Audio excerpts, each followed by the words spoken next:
How do you say his name? Brett Kirschner.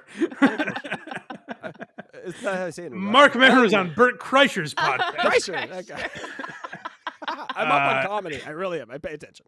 Marc Maron is a strange guy because when we listen to him when he's alone, ranting on Instagram, or when he's with someone that'll kind of pump his tires a little bit, like Anthony Jeselnik, he's such a different guy. When we hear him with Bobby Lee or Bert Kreischer, he's footloose and fancy free, baby. He's taking it easy. He's not this angry, bitter guy that we hear on all those shows. He's someone who's comfortable with himself, and he is. He will like let that bitterness out, but it's in such a more palatable form when he's on these other platforms. So he talks about Rogan and Chappelle, and we talked about this a while back, where Marc Maron said something about a guy just getting drunk on stage to a disappointed audience. People assumed that was Bert Kreischer, including Joe Rogan. Rogan went on and tattled on Maron. So Bert talked about it and was kind of like, fuck Marc Maron. Maron saw this and was like, oh, I was talking about Dave Chappelle. I like Bert. Which it is surprising that a guy like Maron, for everyone he hates in comedy, it's surprising the love he has for Bert Kreischer. I don't know why Bert escapes the wrath of Maron, but for whatever reason he does, so he went on Kreischer's podcast to clear the air. First one's about Chappelle. All right. Because I don't like being in that dialogue. I don't like being in the shit talk dialogue that, everybody's jumping, for clickbait and for attention. Even that thing that happened between me and you. That Maron does it for the love of the game. Anything. Maron doesn't clickbait for attention, which is true, by the way. He hides it in his Instagram stories and shit. He does not do it for attention. His show's not even on YouTube. That I actually believe. Maron talks shit about people purely because he's an angry, jealous guy. Does it for the love of the game. He really does.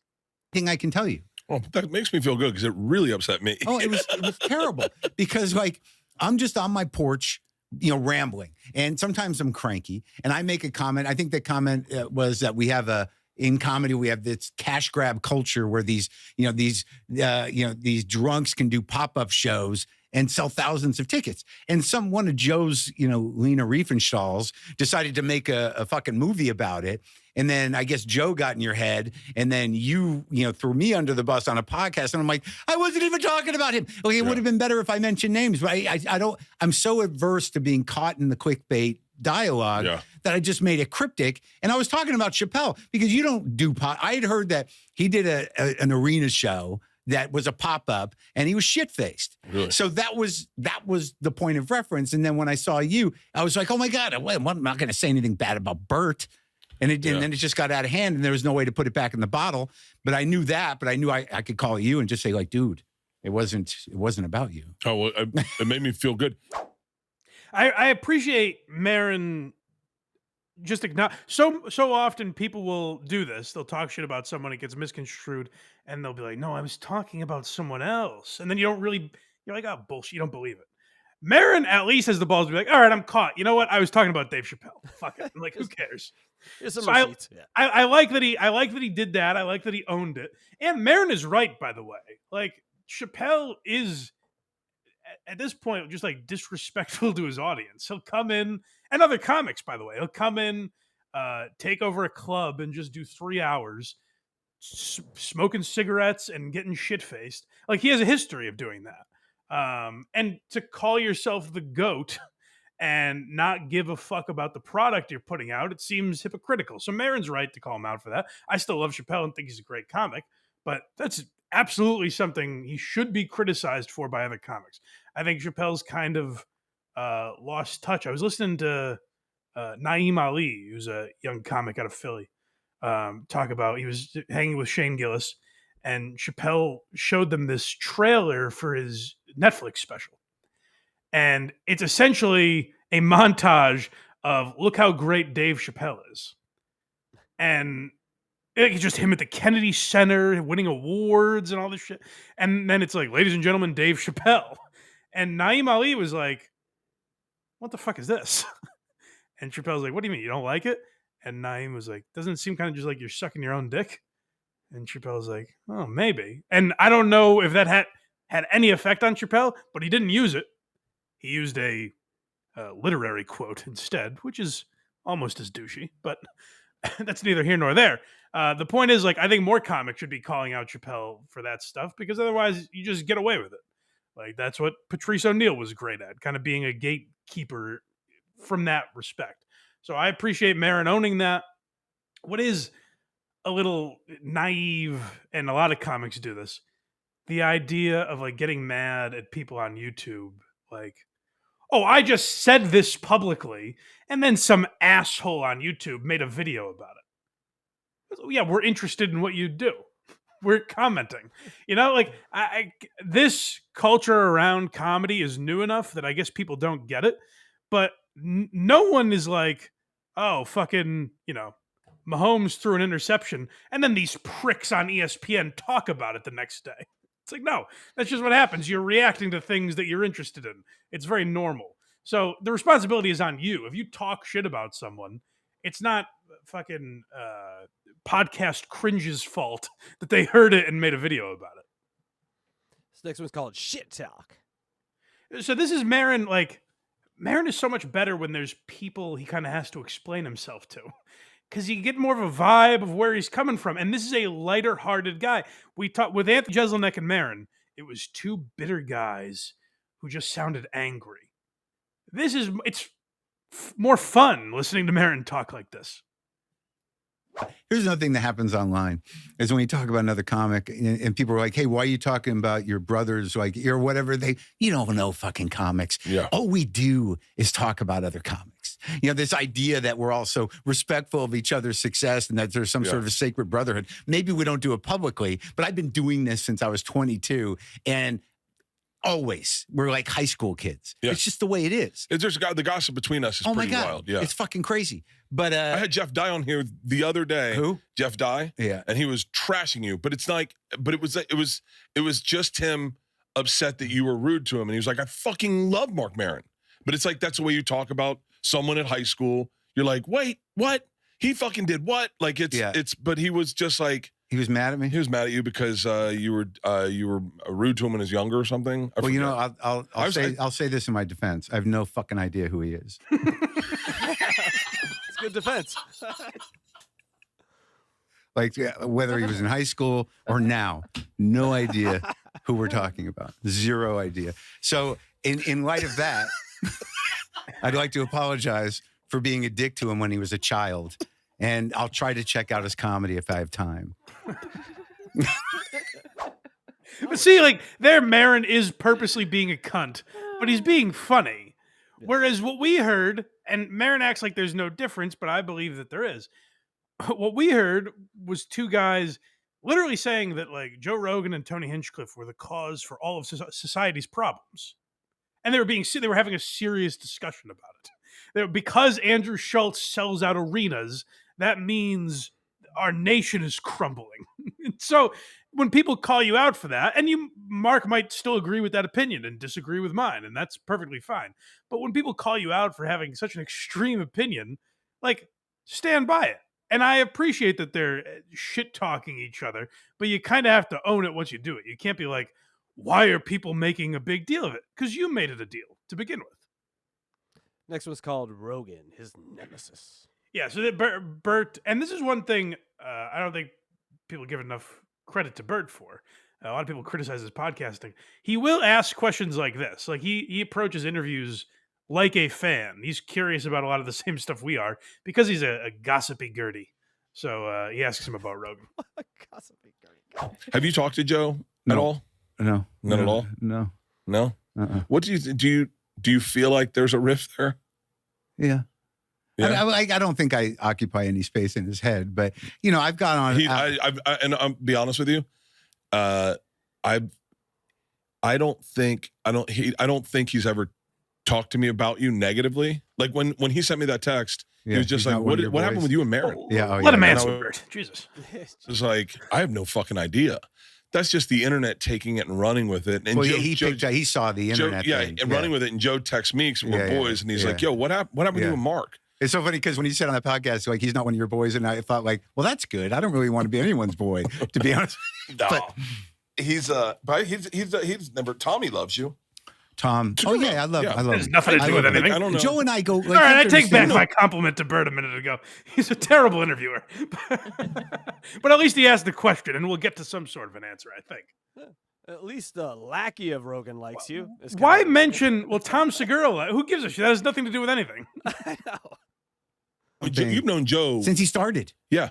And it's always been a kind of a,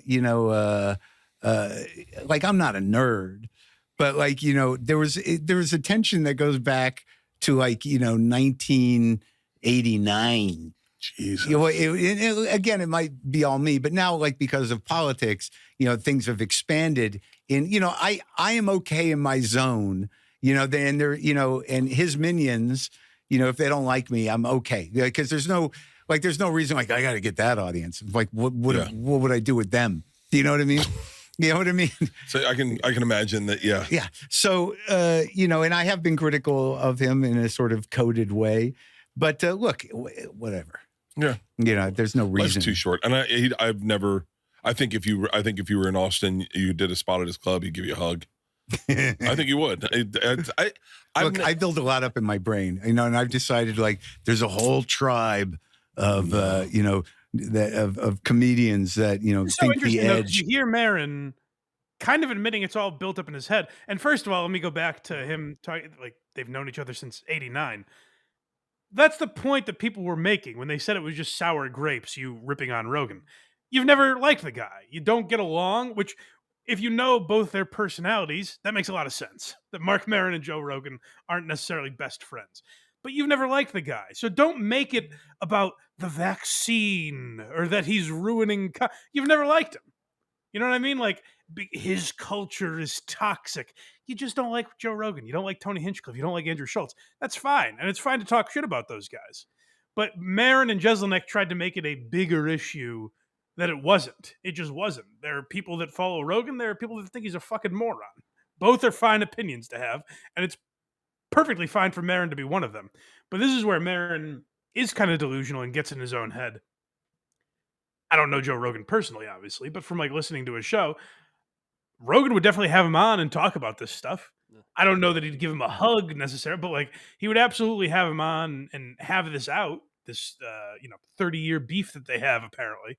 So that's where Maron is wrong, and that's where Maron made his bread and butter, having people on that don't like him or that he doesn't like, and hashing it out.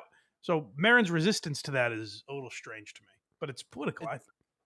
Yeah, I think it has to do with it sounds like Maron was on the top at one point and kind of controlling things, and then Joe rocketed by him, and that's got to be tough for any artist, to see someone who you especially someone you don't respect. Like Yeah. he doesn't respect Joe and thinks he's a better comic, so he's like, why is Joe Rogan worth $500 million and I'm not? And I get that jealousy, but for it to come out so obviously eat you up inside, because Maron mentions this all the time, that's something you got to let go of. Yeah, and what would I do with his fans? Kind of saying they're not comedy fans. No, they're idiots. They're idiots. Whereas I think Rogan's, not a lot, but some of Rogan's diehard fans are true comedy fans. Like there's absolutely Mhm. Skankfest Joe Rogan crossover, And I think that's one of the best comedy audiences there is at Skankfest. So I like those people really follow stand-up and are critical of bad stand-up, and they were probably critical of Rogan's special, but they listen to that podcast. And I'm sure a lot of them like or liked at one time Marc Maron. Like I think Maron's funny. That's the kind of frustrating part of this is like if you watch Maron stand-up, he's a good comic. And he actually talked about in this shout out to Lieutenant Kirk for tipping me off that Maron was on this episode. I watched the whole thing, and Maron's talking about this movie he's in, and it sounds very good and interesting, called In Memoriam. I guess Maron's the star of it. Like, it's a unique plot. It sounds like a good cast. I'm actually very curious to see it. I like Marc Maron, but it just comes off very bitter and hostile and angry. And when you have bitterness in your voice, it's impossible to hear your point, I think, Because like I said, Jeselnik and Maron, I think, made some valid points about the Rogan and Austin crew. But it was so coated in jealousy and what seemed like anger that it was hard to get on board with what they were saying. Yeah, and Maron, if you're listening, I'm not a Joe Rogan. I don't watch Joe Rogan all the time, but I discovered Kyle Dunnigan through Joe Rogan. So even if you're not a fan of Joe Rogan, you could be a fan of comedy and discover something through there. What Rogan has done for comedy is it's not even close. It's leaps and bounds ahead of what Maron has done for comedy. Hey, get on there, Mark. Get on Joe's show. And I think Maron's a better comic. I don't think that's close either. But like what Rogan has done for comedy, light years ahead of Maron. It's nowhere close. Is somewhere in the area of trans and vaccine that just look at me as like some other kind of fucking comic. But the truth is, one thing I know is that no one can take anything away from me as a comic who's the real deal, who paid his dues the right way. So I just kind of live in that zone, and I'm okay with my people, and that's that.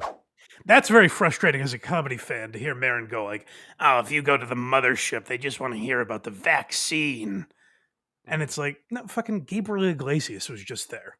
Like, do you think Gabriel Iglesias was doing COVID material? So anyone's capable of performing there, and it's an inviting. There is an element on Kill Tony, and here's where Maron's right.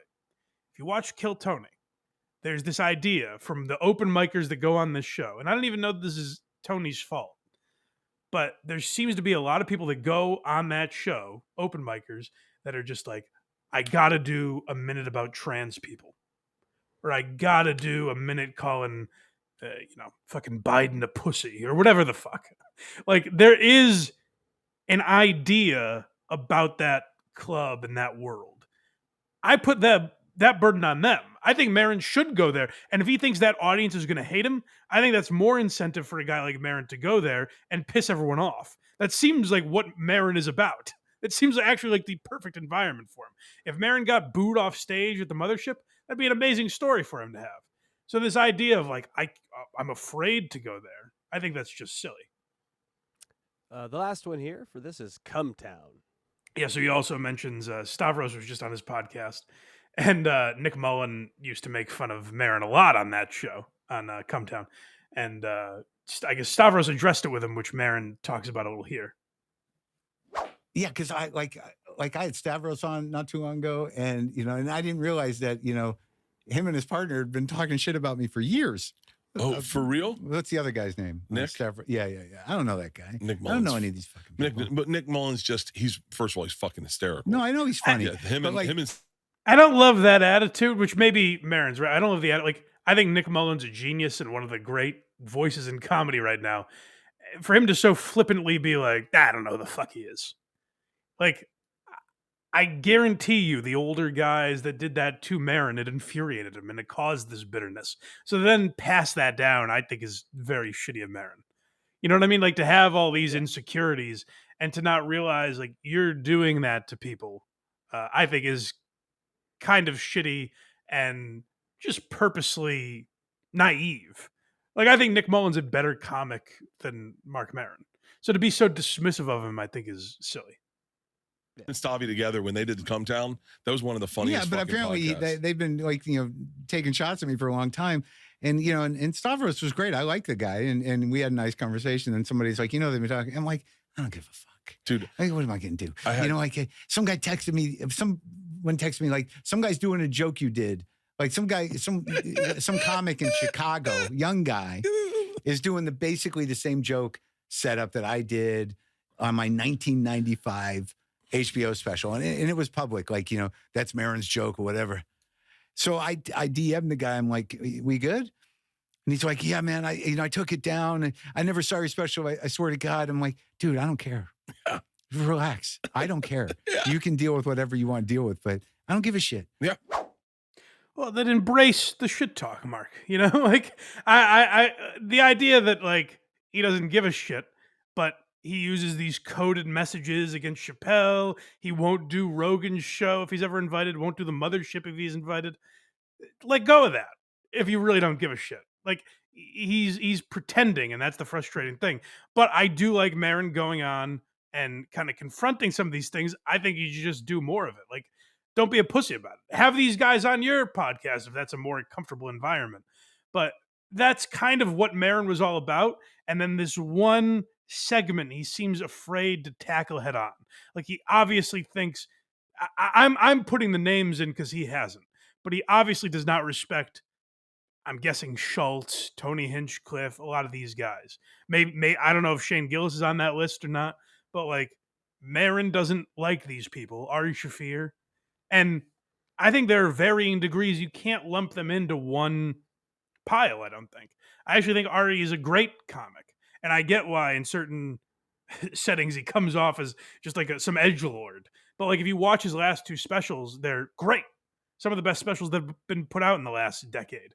So to lump all these guys into the same category and not be willing to have that discussion with them, Maron is actually more of the problem than they are. And this is why I always give Rogan credit. I don't believe in everything Joe Rogan believes in. But he'll have that conversation, you know? Go to blindmike.net for everything Blind Mike. Look at me. I did it. Kragers did it.